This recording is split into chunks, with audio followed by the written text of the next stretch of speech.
Football Friday has returned to News OK Live. I'm Mike Sherman, sports editor of the Oklahoman, here with our Football Friday fearless experts from the newsroom just below us in Oklahoma City. Gina Mizell, our OSU beat writer, from his home in Norman, down here in the green room, in the so-called green room, our OU beat writer Jason Kersey. Joining us from his home in Norman, columnist Barry Trammell, and soon to rejoin us from her home in Oklahoma City, columnist Jenny Carlson. Guys, we haven't done one of these in a long time. A lot to talk about. Takeaways from signing day. But first, we start with staff shakeups, and it's all shaken down in Stillwater. We'll start with you, Gina. Pronounce for us the last name, first and last name, of the new offensive coordinator for the Oklahoma State Cowboys. Well, the first name's easy. It's Mike, another Mike in Stillwater. But I've been told it's Yoursich, like Yoursich. So until somebody tells me differently, that's what we're going to go with, that it's Mike Yoursich is the new offensive coordinator at OSU. Gina, other than how to pronounce his name, what's the most interesting thing you've learned about Mike Yoursich in the last 24 hours? Well, he was a name that I had honestly never heard of until yesterday morning when the announcement came up. And so just learning about his background, and obviously does not have a lot of football FBS experience, so to speak, has spent the last 2 years at Shippensburg University in Pennsylvania, a Division II school, and that's kind of where he's made his name his whole coaching career. He was at Edinburgh for a little while, and at an NAIA school before that, and also a grad assistant at Indiana. That's really his only Division I FBS experience. So it's an interesting hire. It's a little bit of an out-of-the-box hire for Mike Gundy, but obviously Shippensburg put up tons of big numbers, so he's going to have some pieces to try to do that at Oklahoma State, but certainly an interesting hire. So what I've learned about him is everything I know about him, because I didn't know a single thing about him before yesterday morning. Gina's researching a Sunday story for our Sunday profile on Mike Yoursich. Barry Trammell, you wrote a column on him in today's paper. What intrigues you about the guy? Well, his standard of living is about to go way up. Made $52,500 at Shippensburg. I don't know what he's going to make in Stillwater, but it's going to be at least 4 times that, maybe 5, 6, 7 times that. So he's sort of walking in tall cotton. I think it's a fascinating hire because he's been playing Slippery Rock in Bloomsburg, and he's about to play Texas and Oklahoma. But there's no reason why it can't be successful. I wrote about Chip Kelly.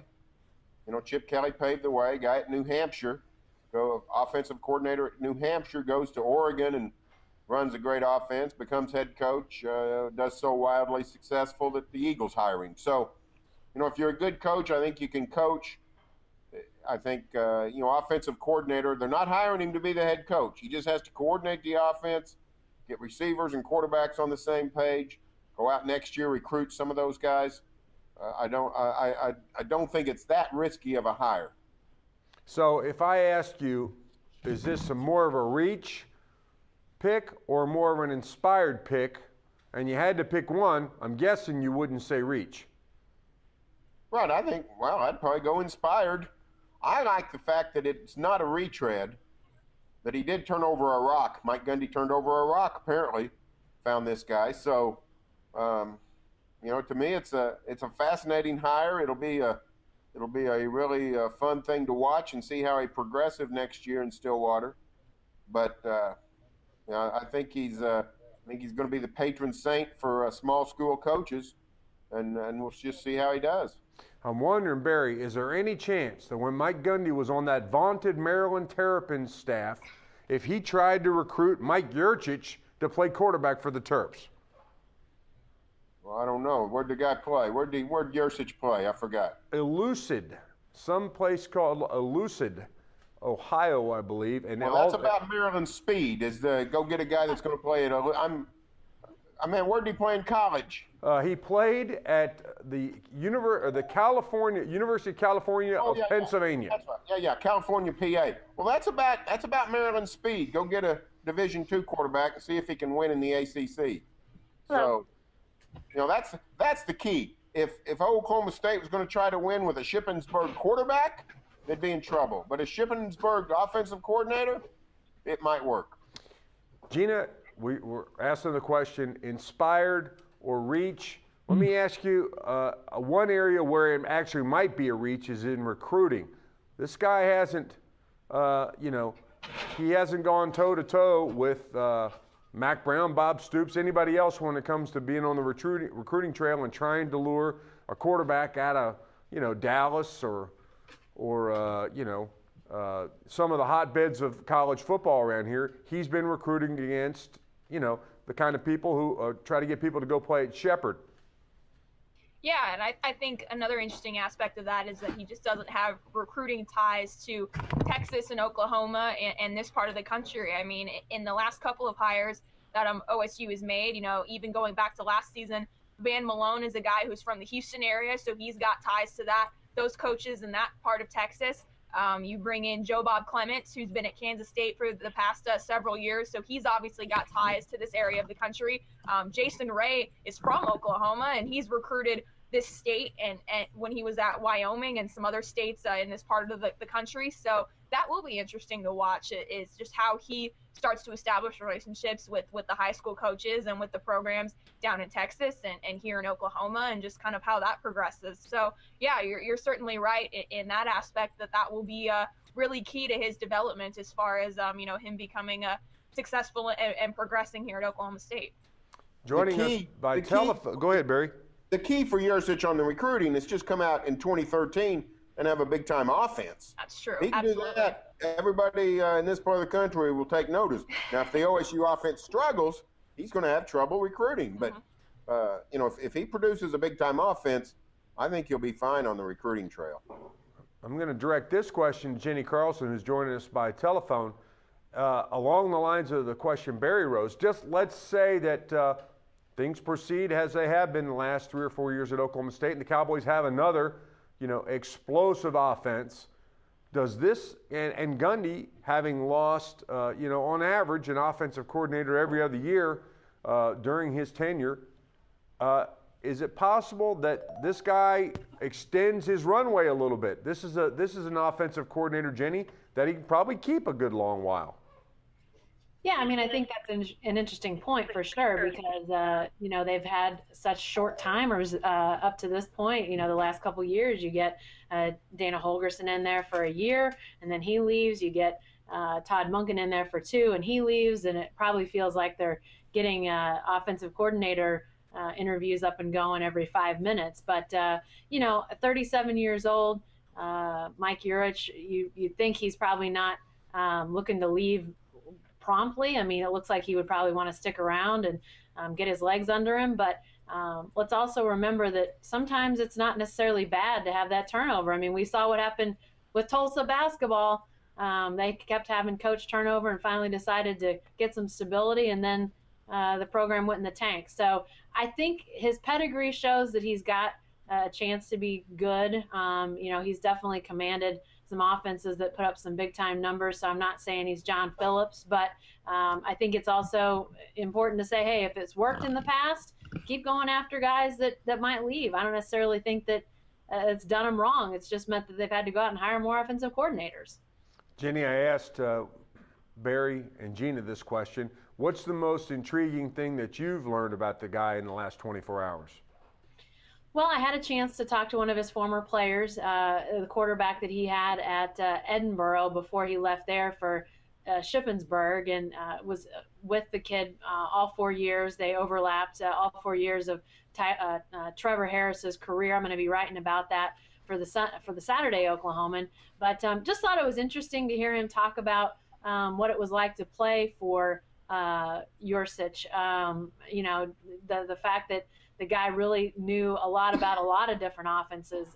Related to me, a conversation they had after a game. They were sort of talking about game planning for the next week, trying to get a jump on things, and suddenly found themselves in this far-flung conversation about West Coast offenses and spread offenses, even though that was something that they weren't running at the time, but they just got talking about different offenses, and Yursich was well versed in pretty much any offense that they wanted to talk about. So he's clearly a student of the game and a teacher of the game. So I definitely think that it was interesting to hear from a former player what it was like to have played for this guy.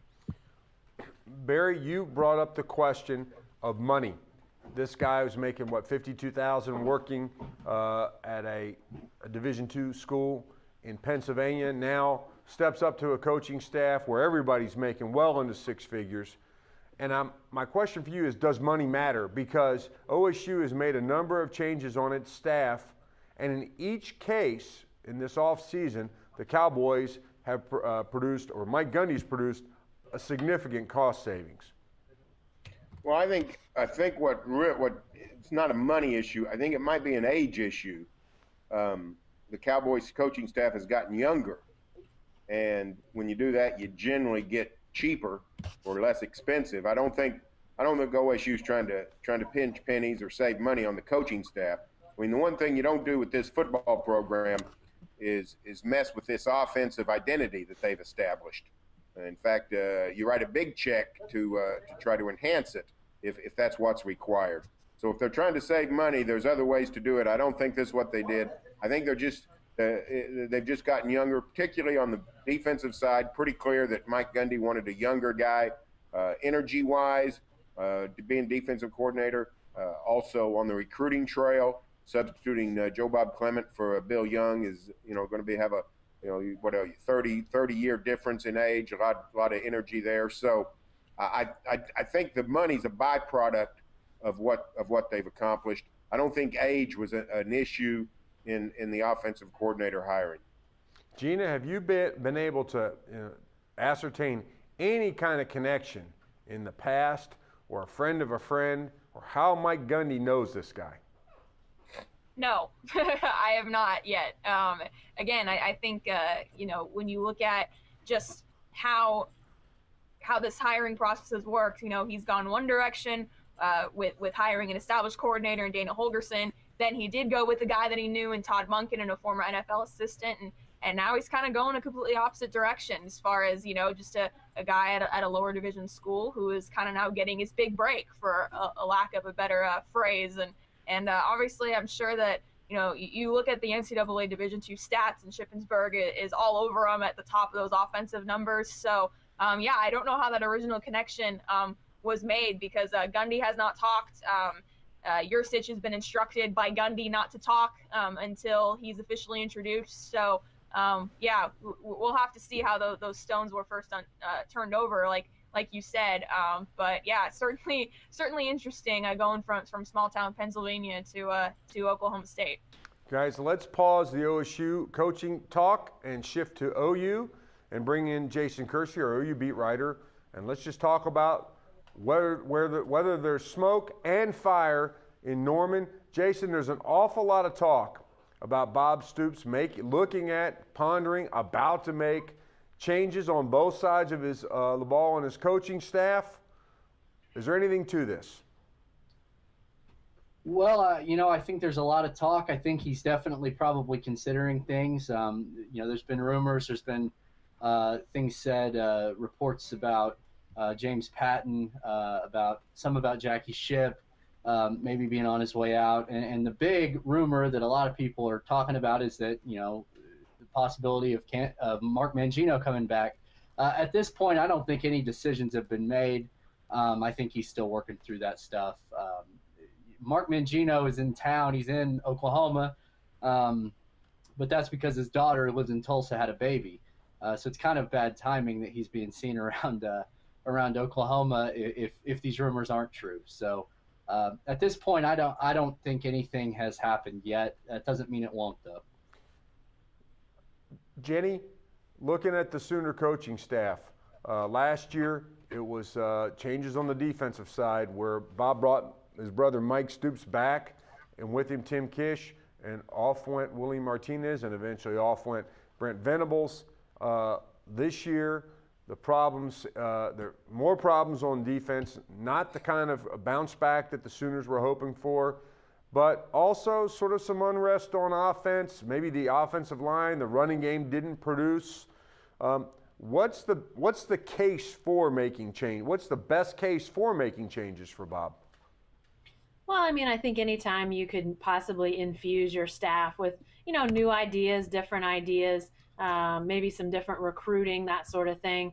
I think that's, necessarily not necessarily a bad thing. I think that change can be good in that regard. But, to me, this whole talk about the offensive line, especially, that's one area where I don't quite get any sort of unrest. I mean, you lose two guys that have so many career starts before the season even gets started, have some additional injuries in that line, and I really thought the line did a pretty effective job this year. Not a ton of sacks.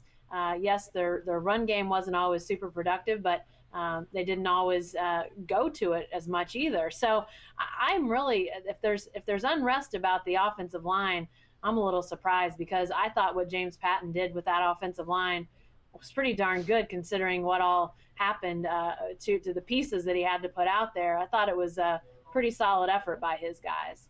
But I think one of the problems, though, with the offensive line is the recruiting. They offer in this last class and people have right now. Jason, repeat that for us real quick. We got a little interference on your statement that time. Oh, okay. I'm sorry. I think recruiting is the problem with offensive line right now. They definitely played over their heads last year. They played really well considering the problems they had, but they offered 34 offensive lineman scholarships and signed 3, and I think that's a problem. Barry, you've talked about this. Bruce Kittle's name's come up in staff meetings, on the radio. You've talked to people around the program. Help us sort this out. We've seen Lane Taylor go from Lane Johnson go from a guy nobody really knew much about, and all of a sudden he's soaring up Mel Kiper's draft boards, making big time plays in the Senior Bowl, looking like a guy who is big time, maybe even a left tackle prospect in the NFL, although he's projected a right tackle. So in that way, kudos to the offensive line coaching staff at Oklahoma. But there's also performance on the field at Owen Field and in the Big 12 this year. Help us sort out whatever problems there may be or whatever potential there may be. Well, I mean, Bruce Kittle is a fascinating coach, because it's not that there's a problem with his resume, it's that he doesn't have a coaching resume. Those basically never coached before until he joined Bob Stoops' staff, which is, kind of a standard if you're 23 years old, but if you're 49, it's a little different. So, I don't know what kind of coach he is, but I've heard there's some dissatisfaction about his lack of experience on the coaching end. On the other hand, you can't quibble at all with what you said about Lane Johnson, and what Jenny said about the O-line in general is correct. It performed admirably, I thought. So, that's a little bit of a conundrum. I don't know what kind of recruiter Bruce Kittle is. What Jason said about the recruiting is a problem, and I think Kittle was a part of that as well. So if Mark Mangino comes back, what this is signifying to me is Bob Stoops he's batting down the hatches. He's going into his little cove, and he's surrounding himself with confidants, old friends, and guys he's won big in the past with. And to me, it's a sign that he's a lot more either concerned or serious about the program than he has been. And this this talk about celebrating the Big 12 championship. Well, I mean, if you shake up your staff, that to me is a sign, an admission that things are not rosy. So I'm anxious to see what happens here in the next few days. It's an interesting contrast of styles. Of course, Gundy getting younger on his staff, infusing his staff with guys from small colleges, 37-year-old guys that nobody's ever heard about, and adding youth to it. While Bob, apparently, of course, the hire of Mike, the hire of Tim Kish, and now this talk, sort of going back to the future. What signal do you think, Barry, start with you, does that send to recruits? Well, I mean, I don't know. Recruits care what you did last season. So if they win, it'll be great for recruiting. If they don't win, it'll be disastrous for recruiting. I don't know that recruits, I don't know that they analyze it the way we do. They look at what kind of degree program you got and how your girls look and how much you've been winning. So that's what they look at. So, Mark Mangino and Bruce Kittle's resumes, they're not going to study them. Frankly, when Mark Mangino last coached OU, 2001, that's ancient history to a kid from Lake Highlands or San Antonio or Cypress Fairbanks. So, I don't know that the individual resume matters much. I think fans will get more worked up one way or the other. Mark Mangino's a fabulous coach. There's not any doubt about it. He was a great O-line coach at OU, great O-line coach at Kansas State, excellent head coach at Kansas. So if you get Mark Mangino on your staff, to me, it's overwhelmingly positive. But it is a sign that Bob is trying to recreate the old days.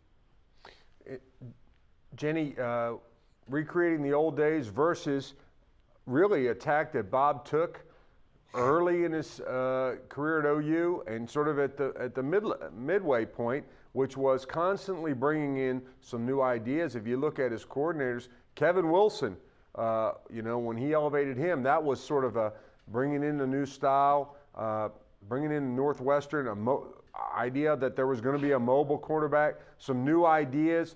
James Patton was one of those guys at one point. This is an influx of old ideas. How do you like that idea?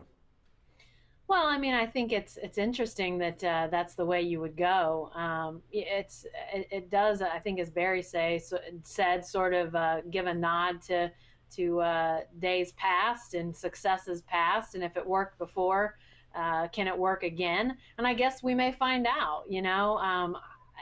I always think bringing in new and different ideas is a good idea. It's not to say that Mike Stoops isn't successful or Mark Mangino isn't successful, but sometimes you can get guys who are every bit as successful, but just have a different pedigree and come at things a little differently, challenge the other guys on that staff. So if it was me, I would be looking to diversify as opposed to surrounding myself with familiar faces. But clearly Bob Stoops has already gone that way once before. You could even say more than that. I mean, talking about Bruce Kittle, Bruce is an old friend of his. So, even though Bruce wasn't around for, success in the early 2000s at Oklahoma, he's very well known to Bob. So Bob's surrounding himself even with friends that aren't necessarily coming from those successful days, but just from his past when from college days, that sort of thing. So it's an interesting way to do it, not the way I would do it, but ultimately could potentially be successful. I think the jury's still out though on whether it is or it has been or it will be. Jason, one more question about the just the talk around changes on the OU football coaching staff. Couldn't Bob actually have it both ways? Couldn't he say, hey, 10-3, getting to the Cotton Bowl, sharing the Big 12 title, or at least the way we claim it is, we're going to celebrate that. What we're not going to celebrate here, and the reason we're looking at changes, is the problems we've had in recruiting, which are obvious, and Barry wrote, Bob's not happy about it. Is this, and talk that there might even be a few defensive coaching changes, just a real reflection of dissatisfy with the production on recruiting?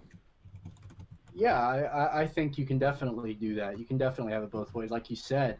And I mean, the problems at the positions that we talked about, the offensive line recruiting, the defensive line, they recruited a lot of defensive linemen this year, but then they didn't get a guy like Justin Manning, a guy that, his brother was a OU defensive tackle, a kid who grew up wanting to play for OU. That's one issue with that. And then the defensive line just didn't play very well last year, particularly at the tackle positions. And a guy like Jamarcus McFarland, who came in so highly touted and never quite lived up to that on the field. I mean, that you have to wonder if that's a reflection of the coaching. But I think what you say definitely makes sense. Guys, let's wrap up this Football Friday edition with some signing day takeaways, and we'll just stay with the Sooners first. Jason, lots of great coverage on News OK. We were all over the place and in preparation and on signing day covering this OU class. What's your takeaway from signing day? What's the one thing or trend or something that you think matters most? Well, I think what we talked about with the linemen, I think that's a concern. I think they didn't get the linebackers that they wanted, all of them. I think Dominique Alexander and Jordan Evans are both guys that could come in and really have success and maybe be guys like they want that can be a little bit more versatile. I thought they did a great job recruiting defensive backs. I think that's clearly that and receivers are clearly the class or the top of the class. That defensive backfield, several of those guys could come in and compete for starting jobs right away, and I expect they will. Jenny, your OU signing day takeaway.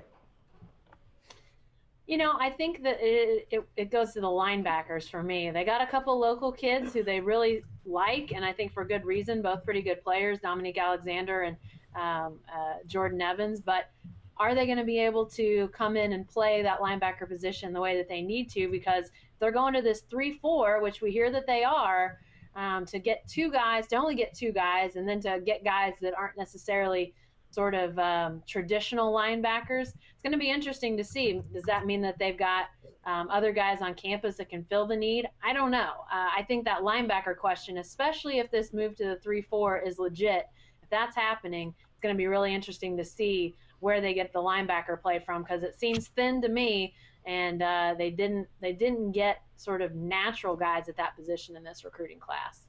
Barry, when you think of the OU class of 2013, what do you think of? I'm most interested in Cody Thomas. I think we're going to have some summertime drama. He's going to get taken in the baseball draft. Is it high enough to make him sign a baseball contract? I don't know. The Sooners certainly hope he makes it to Norman this summer, but I think it's going to be fascinating to watch. And Barry, let's stay with you and roll back. What's your takeaway from the OSU signing class of 2013? I was intrigued by the lack of in-state signees, and Mike Gundy didn't like it either and said they wanted to do something about it. We only signed one, and it was an offer that came in the last couple of days before signing day to Cooper Bassett's little brother. So that's interesting to me, that while Oklahoma State has made tremendous inroads with its success, with its Big 12, up the Big 12 ladder, with great recruiting in Texas, Cowboys really still aren't getting a lot of traction in the state of Oklahoma. And I think that's something to keep an eye on. Over the years, they've certainly got their share of some decent recruits. Justin Blackman, Kevin Peterson last year was a guy Oklahoma wanted. But for whatever reason, and Mike Gundy says it's still building tradition, but Cowboys not making a lot of inroads in Oklahoma. Keep your eye on that. Jenny, how about you? And I wonder if the talent in Oklahoma for the class of 2014 won't help remedy that. Yeah, it sure could. I mean, I went out to Kahari Harding's signing at Edmond Santa Fe, and he's headed to Auburn. And his dad told me that he would have liked to have gotten an offer from Oklahoma State, but said they never did. And I haven't followed up with anybody else on that.